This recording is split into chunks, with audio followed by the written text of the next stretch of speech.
Hello, everyone. Welcome back to another episode of Coffee Corner. Today is your episode 85. So, today, let's talk about embarrassment.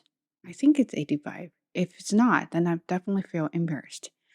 I happened to read this article called Who is Embarrassed by What? It's very interesting, but also very academic. I don't think, well, I don't know, but if you're interested, have a look at this article. It's mm, super academic. Anyway, but very interesting. Again, now I feel embarrassed. So let's talk about embarrassment. I do think it's very important to know why we feel embarrassed and embarrassed by what? Why do we feel that way? Because sometimes when you feel embarrassed and then you feel discouraged to do things, and then you will kind of back up and then you will be like, no, I'm not good. And then next time you probably wouldn't even want to try it. It is, at least for me, it is very important to know why we feel embarrassed and then we can work on that. And maybe next time we can improve. You never know, right? So, again, I'm not gonna really talk about the article. I just kind of like had a thought about that, and then we'll go from there. But first, let me talk about myself. I do have quite a lot of stories about embarrassment, but I'm not gonna be that kind of person who bring this saga to to you guys. Let's start with the first one. I think about 10 years ago, close to 10 years, probably 9.5 years ago, I lived with a homestay and they were really nice to me. I think their daughter in law had a birthday party, so they invited me to a birthday dinner at a restaurant. That was my first time going out and the first time I got an invitation from someone else. So I didn't really think thoroughly about, what I should do. I didn't even prepare the gift because it was the last minute thing.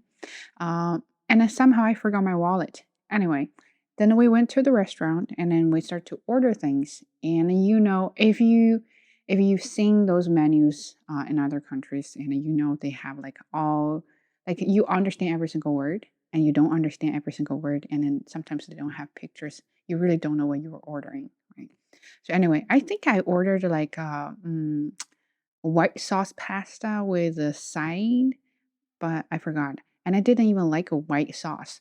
But I ordered that because the name sounded just about right. So I ordered that, and then they asked me. So the waitress came to ask me about size. So what size do you want? And then I somehow heard size. So I said, well, you know what? I'll get a small one. And then she said, well, we don't have size. I said, okay, but you just said what size? Okay, then I'll get medium. And I said, we don't have medium. And so, fine, well, I'll just go with large. And she said, we don't have large. I said, okay, so what size do you have? We don't have sizes, but what size do you want? I still couldn't figure out. So we had this super long conversation about size versus size. And then eventually I asked, okay, do you have any recommendation? I said, oh, I would love, personally, I would go with the fries because, but I don't know about you. And then after that, I figured out it was a side, not size. But I already had the awkward conversation with her right in front of probably like I think it's seven, 8 people.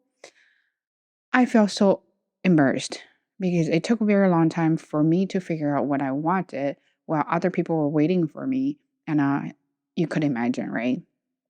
Okay, so that is the first thing that embarrassed me. The second thing was still at the dinner, and then it's like, oh, so they ask you how would you want to pay? So they say, oh, we split. Okay, and I was like, we split. What does we split mean? Back then, my English was really, really terrible. I didn't understand those kind of things. So I was like, okay, if we want to split, it means I have to pay. Then that means I didn't have my wallet, and that means I couldn't pay for it. So then I have to uh, ask my roommate to say, did you bring your wallet? So my roommate, the same thing. She didn't bring her wallet. It was so awkward that somebody invited us for dinner, but we didn't bring money. And then we had to ask for money from them and say, oh, can you borrow me some money? Then I can pay for it. But when we came back, and then we'll pay back. And then that was the second thing that really embarrassed me. Since then, I never went to restaurants for like a really long time just because I didn't want to embarrass myself. So back to the original topic, back to what I said in the very beginning. is when you feel embarrassed, you feel discouraged, right? So I definitely felt very discouraged and I didn't want to even try restaurants because they were so scary to me. Um, but I think for that matter, it was that kind of concern for appropriateness, right? So you want to be appropriate, but you don't know how. Then you have the concern, and the concern makes you feel so self conscious. And then you start to worry about whether you can do it or not. Then you start doing something stupid, right? So that's what I was trying to say about that. And then you have uh, second part is about social accounts.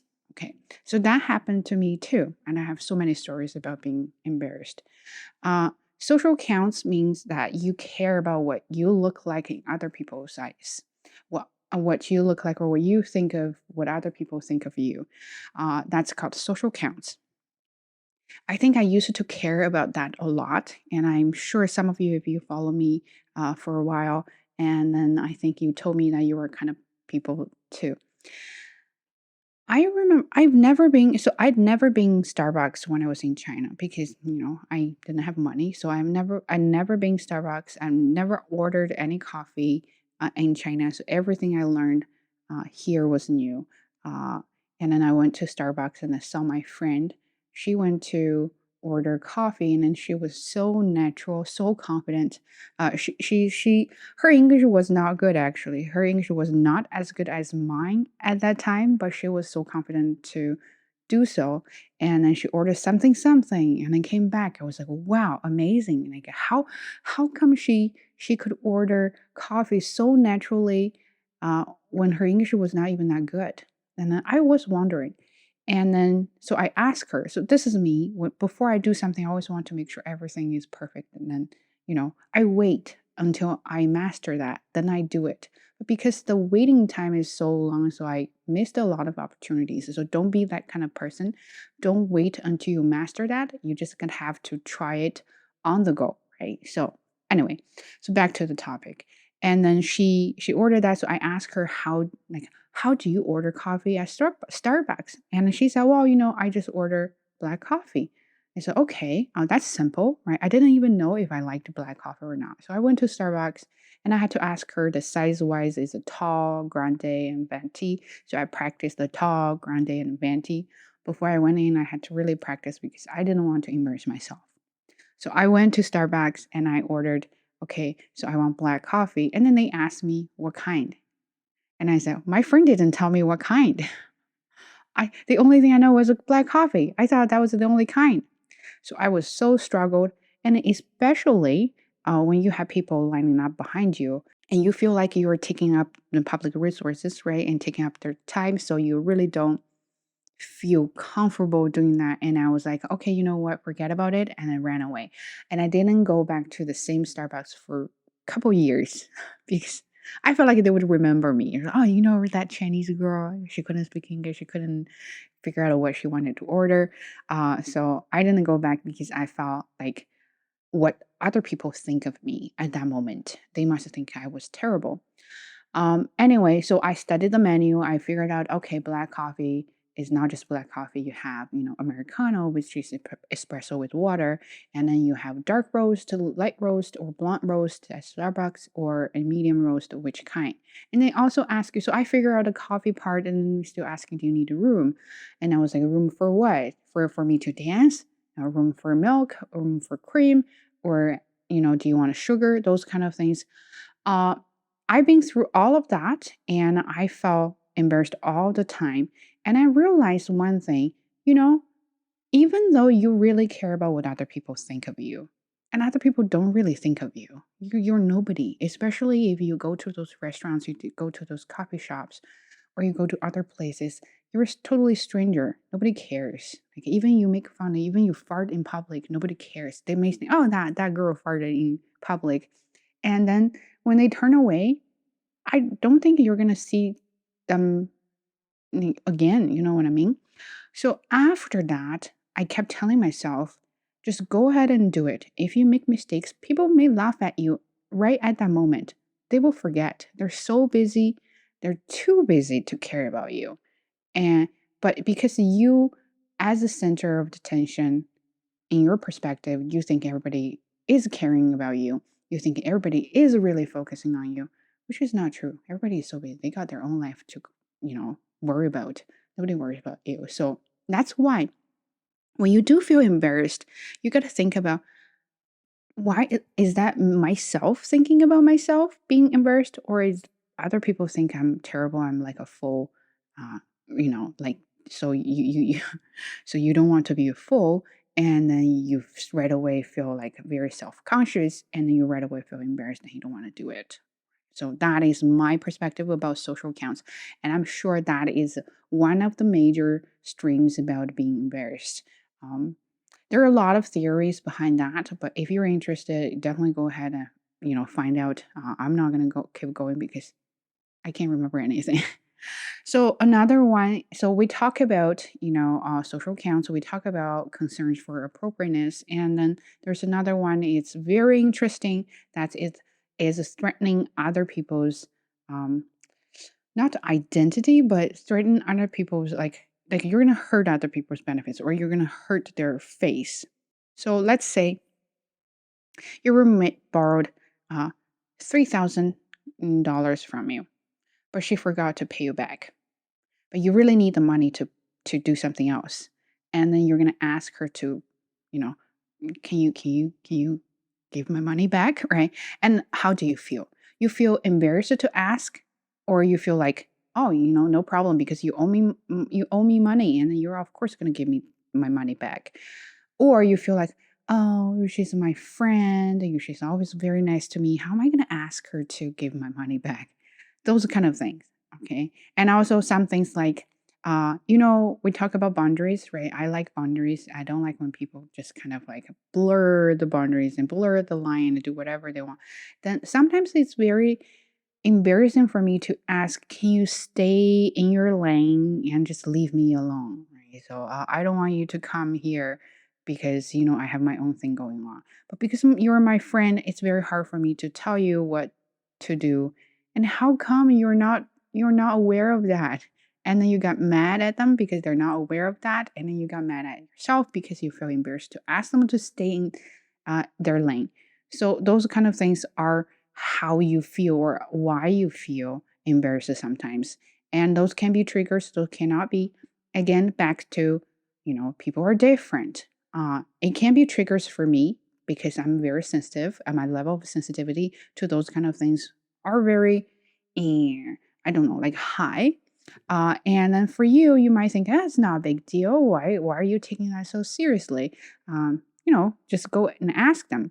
That's why when people give advice, you have to be careful, because you have to think about, is that her personality or is that his personality that make her make such decisions? Because you say, I'm very extroverted, I'm very open to a lot of options, so to me it's not a big deal. Here's my advice. And you were offering advice to an introverted person, and then of course it's not going to work, right? So that's why when people talk about their stories to you, you sometimes feel related, sometimes not, because people are different, they have different personalities. uh, I think I've talked about this before, back to personalities, back to, jokes kind of things again. You don't want to be the center of attention. And because when you do that and you feel awkward and you feel everybody is judging you, judge your look, judge the way you talk, judge the way that you stand, yeah, everything. And then you just feel really uncomfortable. But some people like to be the attention of center, and then they say, look at me, I'm shiny, I'm confident, I'm glowy, I'm just a superstar, right? I'm the queen again. And then if you say, oh, I feel embarrassed to be in the attention of center, and then other people are like, what's wrong with that? I want to be the attention of center. Uh, there's a conflict. So you have to find the right person to vent out how you feel. If you got the wrong person, you will feel really frustrated. Anyway, so then talk about jokes. Sorry, I went a little bit far. Talk about jokes. You will think, okay, it's just so funny because I make fun of you and I think it's not a big deal. But again, it's not up to the one who makes the joke. It's about the one who is the joke, right? If you don't think that's a joke, you don't think that's a funny, then you feel embarrassed. And then you should let people know, don't do that to me because I feel awkward, I feel uncomfortable, I feel embarrassed. But then you feel embarrassed even asking that person not to do that because, they're just trying to be nice to you. And those kind of things, you would be thinking about that again, again, again, again. After I've talked so much about feeling embarrassed, I still haven't figured out a solution to that, but I kind of figure out, not kind of figure, I kind of think about if I know why I feel embarrassed, maybe next time I can remind of myself. So let's say I mentioned this before. If you're paying attention of the center and you can tell yourself, that's a temporary because people might focus on you and you don't know what they think of you. And you can think of yourself as a, cabbage on the stage. Uh, if you look at me that way, if I make mistakes, it's fine. You see cabbage makes mistakes and then you will forget about it. You say, ah, ha, ha, funny. And that's it. You won't remember that because everybody is too busy to remember anything. If you're thinking about what other people think of you, and then you know what? How you think about other people is the way they think about you. It's not how you think of yourself, it's the way they think of you. So it's never going to be the same. If you don't care about other people won't care about you. So you have to remind yourself next time when I speak English in public, I can't remind you my English sucks, right? You have to say my English is really good because this is the way I think about myself and I act it out and I'm confident. And the next time they will think about me in that way. Even if they don't, you know what? It's about me. It's not about you. I may feel awkward. I may feel nervous about that. But at least I did something and I will improve in the future. If I feel embarrassed and I've never wanted to do it again, then you will never improve. Right. So that is how you think about yourself. And if you have concerns about being appropriate, let's say that, I always, for myself, I know I always have concerns about being appropriate, whether I'm doing that right or wrong, whether I follow norms in another country or not. I observe people because I know this is my personality. This is how I do things. So I observe people. I study really hard. I study all the menus, right? So I want to memorize that and I study how to pronounce certain words. So next time I know how to pronounce certain words. So I will make myself less embarrassed about the situation. Again, if this is helpful, and you can think about that too. But let me know if you constantly feel embarrassed doing something, especially when it comes to learning a language or giving a public speech or doing something else or being attention of center. And I care about what other people think. So let me know what you think about it. And do you have any good solutions, good advice that help you overcome embarrassment? But I think that's pretty much everything. The reason I'm going fast is the lighting because it's gonna rain and I have very short time to do that. So I'm going really fast. But I really want to kind of expand the topic, but next time, there also next time. Anyway, so that's it. If you like it, don't forget to hit the subscribe button and like the video. And if you can, share the video and let more people know about me. Otherwise, I'll see you next time. Take care.